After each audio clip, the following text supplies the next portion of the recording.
ವಿಶ್ವವಿದ್ಯಾಲಯ ಹ್ಮ್. ಬಹಳ ಶೈಕ್ಷಣಿಕ ಕ್ಷೇತ್ರದಲ್ಲಿ ಹ್ಮ್. ಯಾವ ರೀತಿ ನೀವು ಕಲ್ಪತರು ನಾಡು ಅಂತ ಕರಿತೀರೋ, ಹೌದು. ಶಿಕ್ಷಣದಲ್ಲೂ ಕೂಡ ಕ್ರಾಂತಿಯನ್ನು ಮಾಡಿರುವಂತಹ ಒಂದು ಜಿಲ್ಲೆ ತುಮಕೂರು ಜಿಲ್ಲೆ. ಹ್ಮ್ ಹ್ಮ್ ಹ್ಮ್. ಸಿದ್ಧಗಂಗಾ ಮಠದಂತ ಒಂದು ದೊಡ್ಡ ಸಂಸ್ಥೆ ಹೌದು. ಆ ನೆಲದಲ್ಲಿ ಇರುವಂತಹ ಒಂದು ಕ್ಷೇತ್ರ. ಹ್ಮ್. ಹಾಗಾಗಿ ತುಮಕೂರು ಬಹಳಷ್ಟು ಬಡ ತಾಲೂಕುಗಳನ್ನ ಒಳಗೊಂಡಿರುವಂತಹ ಮಧುಗಿರಿ, ಪಾವಗಡ, ಈ ತರ ಶಿರಾ, ಈ ತರದ್ದು ಗುಬ್ಬಿ, ಚಿಕ್ಕನಾಯಕನಹಳ್ಳಿ, ತಿಪ್ಟೂರು, ಈ ರೀತಿಯಾದಂತಹ ತಾಲೂಕುಗಳನ್ನ ಒಳಗೊಂಡಿರುವಂತಹ ಒಂದು ದೊಡ್ಡ ಜಿಲ್ಲೆ ಆಗಿರೋದ್ರಿಂದ ಬೆಂಗಳೂರಿಗೆ ಬಂದು ಆ ಮಕ್ಕಳು ಬೆಂಗಳೂರಿಗೆ ಬಂದು ಓದೋದು ಬಹಳ ಕಷ್ಟ. ಹಾಗಾಗಿ ಆ ತುಮಕೂರು ವಿಶ್ವವಿದ್ಯಾಲಯ ಬಹಳ ಉತ್ತಮವಾಗಿ ನಡ್ಕೊಂಡು ಹೋಗ್ತಾ ಇದೆ.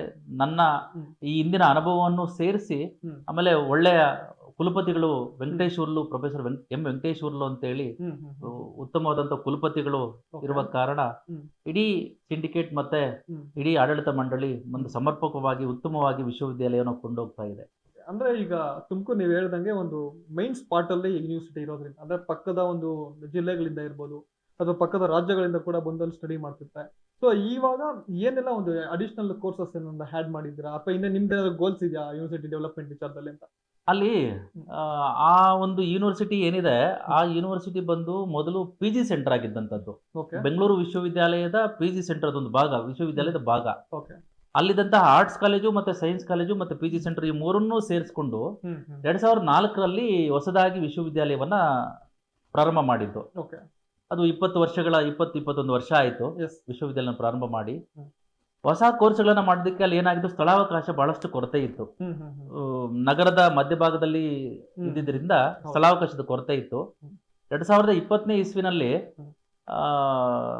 ಬಿದಿರಕಟ್ಟೆ ಅನ್ನೋಂಥ ಒಂದು ಊರಿನ ಹತ್ರ ಸುಮಾರು 270 ಎಕರೆಯಷ್ಟು ಜಾಗವನ್ನ ಸರ್ಕಾರ ವಿಶ್ವವಿದ್ಯಾಲಯಕ್ಕೆ ಕೊಟ್ಟ ನಂತರ ಅಲ್ಲಿ ಬಹಳ ಉತ್ತಮವಾದಂತಹ ಒಂದು ಬಿಲ್ಡಿಂಗ್ಸ್ ಕೂಡ ನಮ್ಮ ವಿಶ್ವವಿದ್ಯಾಲಯದ ಬಿಲ್ಡಿಂಗ್ಸ್ ಅನ್ನ ಪ್ರಾರಂಭ ಆದ್ಮೇಲೆ ಈಗ 6 ತಿಂಗಳಿಂದ ಈಚೆಗೆ ನಾವು ಸೈನ್ಸ್ ವಿಭಾಗವನ್ನ ಪೂರ್ತಿ ಬಿದಿರಕಟ್ಟೆಗೆ ಶಿಫ್ಟ್ ಮಾಡಿದೀವಿ.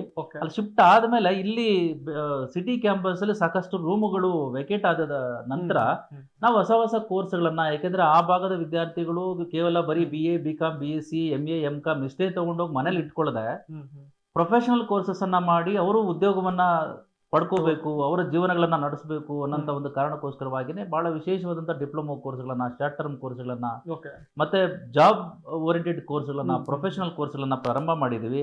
ಅದರಲ್ಲಿ ಡೇಟಾ ಸೈನ್ಸ್ ಆಗಿರ್ಬೋದು, ಆರ್ಟಿಫಿಷಿಯಲ್ ಇಂಟೆಲಿಜೆನ್ಸ್ ಆಗಿರ್ಬೋದು, ಮತ್ತೆ ಸಪ್ಲೈ ಚೈನ್ ಮ್ಯಾನೇಜ್ಮೆಂಟ್ ಆಗಿರ್ಬೋದು, MSW ನಲ್ಲಿ ಬೇರೆ ಬೇರೆ ಕೋರ್ಸ್ಗಳಾಗಿರ್ಬೋದು, MBA ಆಗಿರ್ಬೋದು, BBA ಆಗಿರ್ಬೋದು, BCA ಆಗಿರ್ಬೋದು, ಈ ತರ ಒಂದು ಜಾಬ್ ಓರಿಯೆಂಟೆಡ್ ಕೋರ್ಸ್ಗಳನ್ನ ಪ್ರಾರಂಭ ಮಾಡಿ ಸಾಕಷ್ಟು ಜನ, ಸಾವಿರಾರು ಸಂಖ್ಯೆಯಲ್ಲಿ ವಿದ್ಯಾರ್ಥಿಗಳು ಇವತ್ತು ವಿಶ್ವವಿದ್ಯಾಲಯದಲ್ಲಿ ವಿದ್ಯಾಭ್ಯಾಸವನ್ನ ಮಾಡ್ತಿದ್ದಾರೆ. ಮತ್ತೆ ಬಹಳ ಒಳ್ಳೆ